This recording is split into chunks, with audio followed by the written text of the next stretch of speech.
Watu wengi hawafikirii na kutambua umuhimu wa mlonge, lakini kama utakula mlonge na kuingia mwilini mwako, kuna vitu vya kustaajabisha kujitokeza.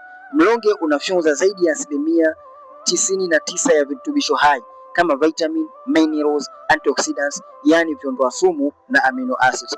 Vyote hufyonzwa kwa pamoja mara moja tu na utumbo mdogo. Utumbo mdogo unabana kwa ajili ya ufyonzaji mkubwa zaidi ambao haujawahi kushuhudiwa. Na tazama kinachotokea baada ya hapo.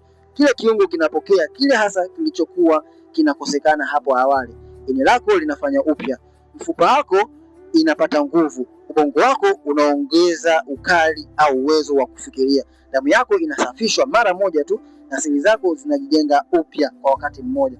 Kwa kijiko kimoja tu cha mlonge kinaboresha mfumo wako mzima wa mwili kwa wakati mmoja. Unasubiri nini sasa? Kama hujui namna gani unaweza kutumia mlonge kama tiba, unaweza kaandika neno msaada ili niweze kukusaidia. Lakini kama unapitia changamoto hii kwa muda mrefu zaidi, acha kumeza painkillers kama ndiyo mbadala wa kutatua hiyo changamoto yako. Instead, unaweza ukasana nami moja kwa moja ili niweze kukusaidia. Kwani nimewasaidia watu wengi, hata pia inawezekana kupona ndani ya siku 30, ndani ya siku 60 mpaka siku 90.